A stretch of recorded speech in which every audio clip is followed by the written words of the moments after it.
everybody, welcome back. I'm Emmy and this is my channel Frugal Money Saver. So you have decided to take on the big meal for the holidays. Whether it's Christmas, Thanksgiving, New Year, Hanukkah, whatever it may be, you're the one who volunteered. Well, I am here to give you 8 little tips that should make it so much easier. Just take the burden off a little bit. Okay, so if that sounds interesting to you, stick around. I'd love you to subscribe if you're new here. See that little button in the corner, give it a click and become part of my Frugal family. And if you're a returning guest, you know I love you. Thank you. Okay, we have decided we're the ones who are going to do the big meal for the holiday. So for the sake of saying, let's talk about Thanksgiving, but this can be applied, like I said, to any holiday. But Thanksgiving is the one that's coming up next, so I'm going to preface it with that. Okay, so you've taken it on.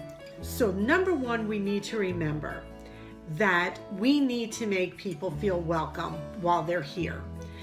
And the way we can do that is if we are not stressed, we're not harried, we're not overwhelmed, and these little tips will help you with some of that. So the first one I want to give you is enlist the help of others. If someone can carve the turkey, well, by gosh, let them carve the turkey. If they want to mash the potatoes, let them mash the potatoes.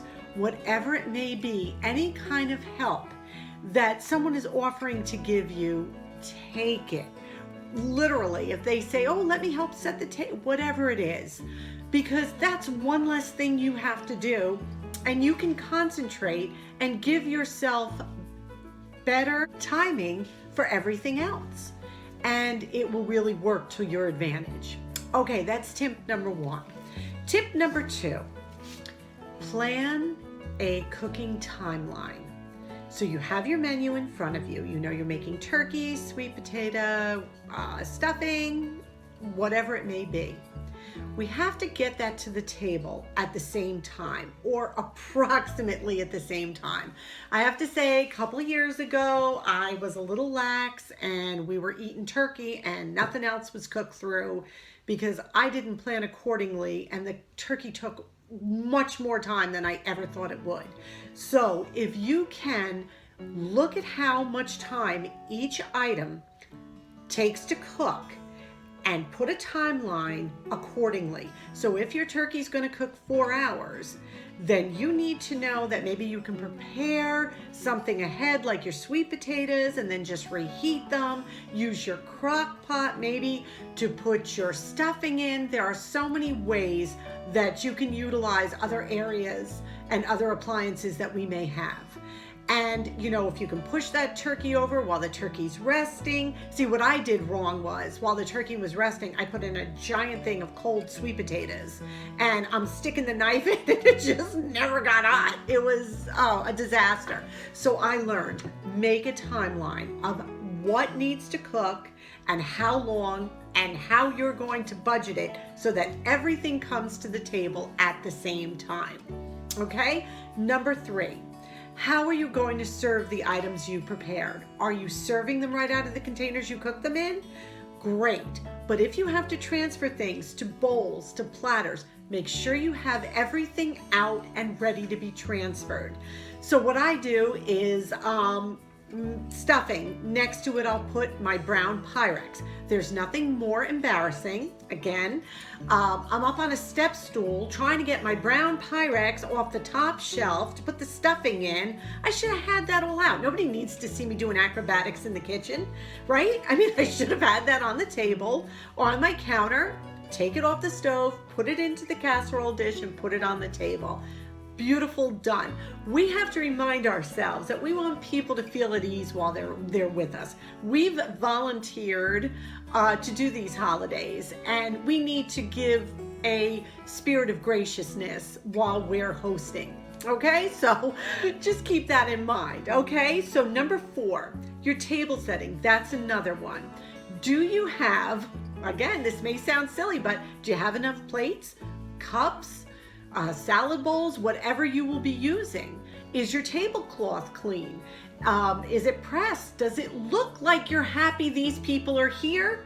Or did you just throw everything out of the table and be like, yep, here we go? And that's fine, because your family may appreciate that. They may be like, yeah, don't fuss. Then that's something different, okay? But you want to set a table, again, that is welcoming. And the next tip is your centerpiece. Keep it simple. I have a pumpkin that I saved from Halloween. It's like this big, it's adorable. And what I'm going to do is put that in the middle, and I'm going to put 2 taper candles on each side. Gorgeous, elegant, but simple. Cost me nothing. Look around your house and see what you can use for a table setting for your centerpiece. Another thing I want to show you is there was one year that I had an extra person coming. And I think my dishes were for a set of 9 and I needed 10. If you're in a situation like that, mix and match. If you have some white dishes, some brown, or whatever, make an eclectic table. That's cool too. But look like you planned it that way. Oh yeah, this is how it's supposed to be.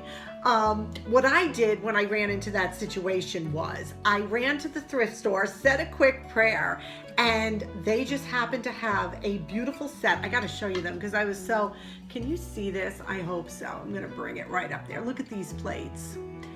They were bone china. I fell in love with them. They were at the thrift store, and I think for like 20 pieces, I paid maybe, my goodness, I think it was $12 to $15. But this is an heirloom. I mean, this is, those of you who know me know I collect vintage dinnerware.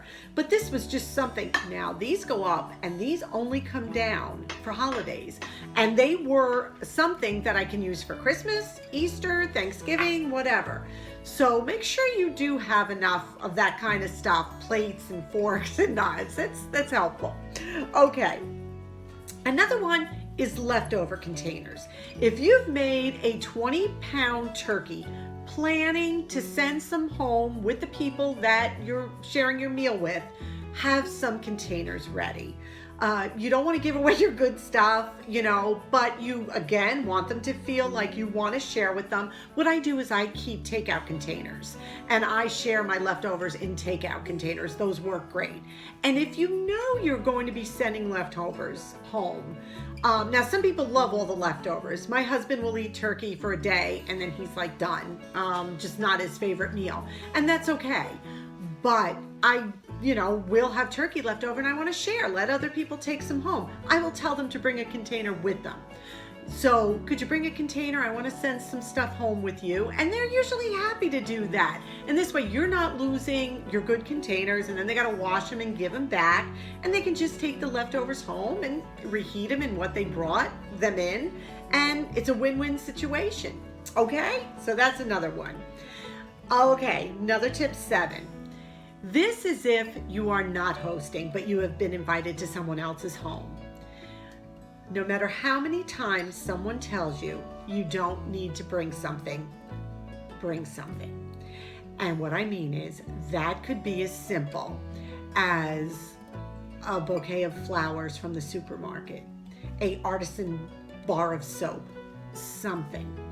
These are major holidays, and if someone has invited you to their home for a meal and is going all out for you, even though they say, please don't bring anything, and maybe they don't like your cooking or they don't want your food, that's okay, fine, but I'm not gonna go empty-handed. Don't go empty-handed. Bring a bottle of sparkling cider, something.